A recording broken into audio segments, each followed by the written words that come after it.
আসসালামু আলাইকুম। আন্তর্জাতিক বাংলা সংবাদে আপনাদের স্বাগতম। শুরুতেই জানিয়ে দেব সংবাদ শিরোনাম, পরে বিস্তারিত। লেবাননে হিজবুল্লাহকে সর্বশক্তি দিয়ে আঘাত করেছে ইসরায়েল। আরো জানিয়ে দেব গুরুতর আঘাতের সত্ত্বেও কাঠামো অক্ষত আছে হিজবুল্লাহর। এবং হামাস প্রধানকে সুযোগ পেয়েও যে কারণে হত্যা করেনি ইসরায়েল। আরো জানাবো ইসরায়েলের হামলায় 10 লাখের বেশি মানুষ বাস্তুচ্যুত হওয়ার আশঙ্কায় লেবানন।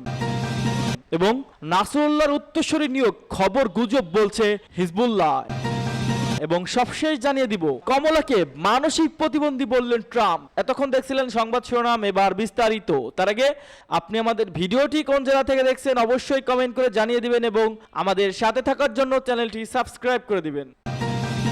লেবাননের হিজবুল্লাহকে সর্বশক্তি দিয়ে আঘাত করেছে ইসরায়েল। মার্কিন যুক্তরাষ্ট্র ও তার অন্যান্য মিত্র দেশগুলো যুদ্ধবিরতি দেওয়ার আহ্বান জানালেও ইসরায়েলের প্রধানমন্ত্রী বেনিয়ামিন নেতানিয়াহু দেশটির সেনাবাহিনীকে লেবাননের সশস্ত্র গোষ্ঠী হিজবুল্লাহর বিরুদ্ধে সর্বশক্তি দিয়ে লড়াই চালিয়ে যাওয়ার আহ্বান জানিয়েছে। লেবাননের স্বাস্থ্য মন্ত্রণালয় জানিয়েছে বৃহস্পতিবার ইসরায়েলি বিমান হামলায় কমপক্ষে 92 জন নিহত হয়েছেন। গত সোমবার থেকে সেখানে হামলা বেড়ে যাওয়ায় আরও শতাধিক নিহত হয়েছে। হিজবুল্লাহ নিশ্চিত করেছে যে লেবাননের রাজধানী বৈরুতে দক্ষিণ একটি ভবনে বিমান হামলা হওয়ার তাদের ড্রোন ইউনিটের প্রধান মোহাম্মদ সরুর নিহত হয়েছেন। সোমবার থেকে দেশটিতে ইসরায়েলি হামলার তীব্রতা নাটকীয়ভাবে বেড়ে যাওয়া ইসরায়েল ও লেবাননে হিজবুল্লাহর মাঝে সর্বাত্মক যুদ্ধের আশঙ্কা দেখা যাচ্ছে।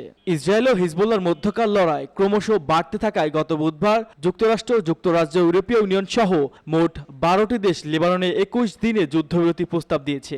এই প্রস্তাবটি শুরুতে আশার আলো দেখিয়েছিল যখন জাতিসংঘে ইসরায়েলের দূত ড্যানি ড্যানুন বলেছিল যে তার দেশ থেকে যে কোনো প্রস্তাবের ব্যাপারে উদার মনোভাব পোষণ করে। কিন্তু বৃহস্পতিবার মাঝে ইসরায়েলি রাজনীতিবিদ তা প্রত্যাখ্যান করে।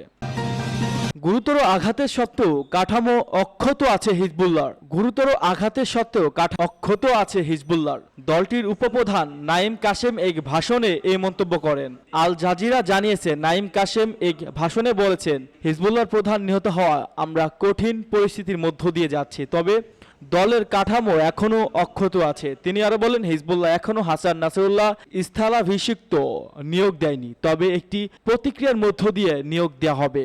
কাশিমের প্রতি হিজবুল্লাহর সমর্থকদের অনেক আশা ছিল। আমরা এই শহরের রাস্তা এবং বৈরুতের দক্ষিণ শহরগুলিতে ছিলাম এবং লোকেরা উদ্বিগ্ন। তারা মনে করে যে হিজবুল্লাহ তাদের রক্ষা করেছিল। তিনি জনগণকে আশ্বস্ত করার চেষ্টা করেছিল যে হিজবুল্লাহ এখনও যুদ্ধ করার সামরিক সক্ষমতা রয়েছে। ইসরায়েলের কাছে তারা হার মানতে প্রস্তুত নয়। হামাস প্রধানকে সুযোগ পেয়েও যে কারণে হত্যা করেনি ইসরায়েল। ইসরায়েলি সংবাদ মাধ্যম চ্যানেল 12 দাবি করেছেন দেশটির প্রতিরক্ষা বাহিনী হামাসের প্রধান ইয়াহিয়া সিনওয়াকে হত্যার সুযোগ পেয়েছিল, কিন্তু তারপরও তাকে হত্যা করেনি। ইসরায়েলের আশঙ্কা ছিল এতে হামাসের হাতে থাকা জিম্মিদের প্রাণ ঝুঁকিতে পড়তে পারে। ইসরায়েলি সংবাদ মাধ্যম জেরুজালেম পোস্ট চ্যানেলে 12 এর বরাত দিয়ে এই তথ্য জানিয়েছে। চ্যানেল 12 গতকাল রোববার এক প্রতিবেদনে এ দাবি করেন। প্রতিবেদনে বলা হয়, ইসরায়েলের গোয়েন্দা পেয়েছিল যা দেশটির প্রতিরক্ষা বাহিনীকে সিনহাকে হত্যা করার একটি অনন্য সুযোগ ছিল, তবে সিদ্ধান্ত নেওয়া হয়েছিল এ ধরনের অপারেশনে খুব ঝুঁকিপূর্ণ হবে, কারণ হামাসের শীর্ষ যেখানে অবস্থান করেছিল সেখানে ইসরায়েলি জিম্মিদের রাখা হয়েছে।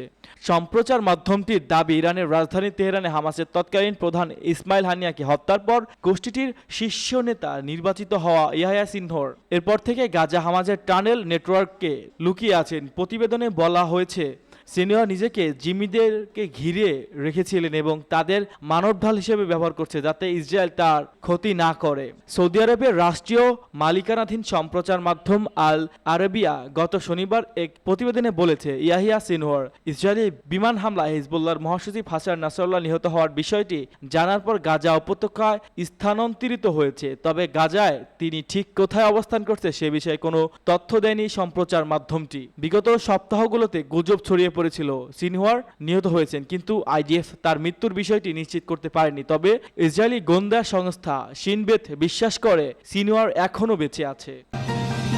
ইসরায়েলি হামলায় 10 লাখের বেশি মানুষ বাস্তুচ্যুত হওয়ার আশঙ্কা লেবাননে।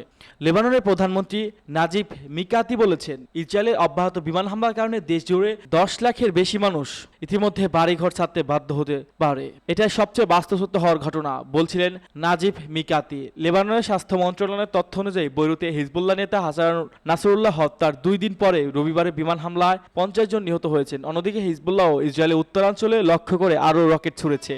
ওদিকে ইসরায়েল জানিয়েছে তারা ইয়েমেনের ইরান সমর্থিত হুতিদের সামরিক স্থাপনা লক্ষ্য করে বড় ধরনের হামলা চালিয়েছিল।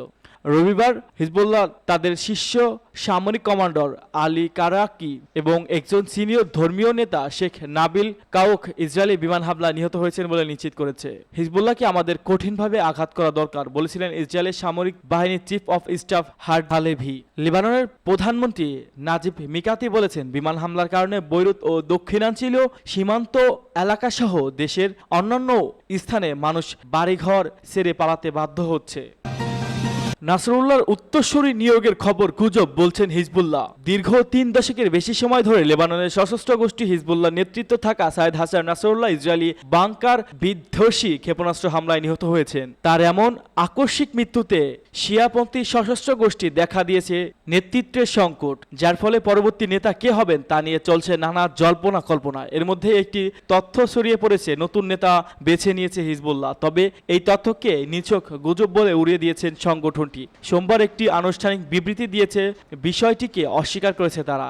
ইরানের সরকারি গণমাধ্যম ইরাক এক প্রতিবেদনে তথ্য জানানো হয়েছে। বিবৃতিতে বলা হয়েছে, হিজবুল্লাহর প্রয়াত মহাসচিব হাসান নাসরুল্লাহ উত্তরসূরি নিয়োগ সংক্রান্ত সব জল্পনা কল্পনা মিথ্যা। বিবৃতি উল্লেখ করা হয়, নাসরুল্লাহ স্থলাভিষিক্ত কে হবেন তা এখনও নির্ধারণ হয়নি। হিজবুল্লাহ নতুন প্রধান দায়িত্ব নিয়েছেন, এই বিষয়টিকে গুজব বলে অভিহিত করেছেন হিজবুল্লাহ। বিবৃতিতে আরও বলা হয়, হিজবুল্লাহ যে কোনো উদ্যোগ সংক্রান্ত সংবাদ বৈধতা পাবে শুধু তখনই যখন নতুন তা হিজবুল্লাহর আনুষ্ঠানিক বিবৃতিতে প্রকাশ করা হবে। প্রসঙ্গগত 28 সেপ্টেম্বর শনিবার বৈরুতে দক্ষিণাঞ্চলে ইসরায়েলি হামলায় নাসরুল্লাহ নিহত হওয়ার বিষয়টি নিশ্চিত করেছে হিজবুল্লাহ। আজ দিনের শুরুতে গুজব ছড়িয়ে পড়ে বাহিনীর কাউন্সিলর প্রধান হাশেম সাফিউদ্দিন হিজবুল্লাহর প্রধান হিসেবে নিয়োগ পেয়েছে। এই ঘটনার পরই এই বিবৃতি প্রকাশ করে হিজবুল্লাহ। গণমাধ্যমে প্রকাশিত সংবাদ মতে ইসরায়েলি প্রধানমন্ত্রী মার্কিন যুক্তরাষ্ট্রের সমর্থনে নিউ ইয়র্কে জাতিসংঘের সদর দপ্তরে বসে নাসরুল্লাহকে হত্যার নির্দেশ দেন। এবার কমলাকে মানসিক প্রতিবন্ধী বললেন ট্রাম্প। আবারও মার্কিন ভাইস প্রেসিডেন্ট কমলা হ্যারিসকে তীব্র ভাষায় আক্রমণ করেছে সাবেক প্রেসিডেন্ট ডোনাল্ড ট্রাম্প। এবার মার্কিন প্রেসিডেন্ট নির্বাচনে ডেমোক্রেটিক প্রার্থীকে মানসিক প্রতিবন্ধী বলে অভিহিত করেছেন এই রিপাবলিকান প্রার্থী। গেল জুলাই নর্থ ক্যারোলাইন এক সমাবেশে অংশ নেন রিপাবলিকান প্রার্থী ও সাবেক প্রেসিডেন্ট ডোনাল্ড ট্রাম্প। এই সমাবেশে ডেমোক্রেটিক প্রার্থী কমলা হ্যারিসকে উগ্র বাম পাগল বলে অভিহিত করেন তিনি। একই সঙ্গে সীমান্ত অভিবাসন ইস্যুতে বাইডেন প্রশাসনের নীতির জন্য কমলাকে দায়ী করেন ট্রাম্প। এই ঘটনায় নিজ দলেও বেশ সমালোচনার মুখে পড়েন তিনি। এরপরও বিরোধীদের আক্রমণের ক্ষেত্রে অপমানজনক ভাষা ব্যবহার করতে দেখা যায় তাকে। স্থানীয় সময় 29 সেপ্টেম্বর পেনসিলভেনিয়ায় ইরিতে এক সমাবেশ করেন ডোনাল্ড ট্রাম্প। এদিন প্রতিদ্বন্দ্বী কমলাকে তীব্র ভাষা আক্রমণ করেন রিপাবলিকান এই প্রার্থী। ডোনাল্ড ট্রাম্প বলেন, বাইডেনের মতো কমলা মানসিক প্রতিবন্ধী। সত্যি বলছি, আমি বিশ্বাস করি তিনি এভাবে জন্মেছেন। আমি নিশ্চিত কমলার মধ্যে কিছু অস্বাভাবিক ব্যাপার আছে। এর আগে শনিবার উইসকনসিনে এক সমাবেশে কমলাকে স্টুপিড দুর্বল বলে অভিহিত করেন ট্রাম্প। কমলাকে নিয়ে বর্ণবাদী মন্তব্য করেন সাবেক এই প্রেসিডেন্ট। ট্রাম্পের মন্তব্য নিয়ে প্রতিক্রিয়া জানতে কমলার প্রচারণা শিবিরের সঙ্গে যোগাযোগ করেছেন মার্কিন গণমাধ্যমগুলো। তারা জানান, কমলার জনপ্রিয়তা দেখে উদ্বিগ্ন ট্রাম্প। এমনকি সাম্প্রতিক জরিপে কমলা অনেক ব্যবধানে এগিয়ে থাকা নির্বাচনে নিজের পরাজয় দেখছেন রিপাবলিকান প্রার্থী। অনেক রিপাবলিকান সমর্থক ট্রাম্পের এমন মন্তব্যের সমালোচনা করেছেন। উল্লেখ্য, আগামী 5 নভেম্বর অনুষ্ঠিত হতে যাচ্ছে মার্কিন প্রেসিডেন্ট নির্বাচন। প্রচারণায় ব্যস্ত সময় পার করছে দুই দলের নেতাকর্মীরা।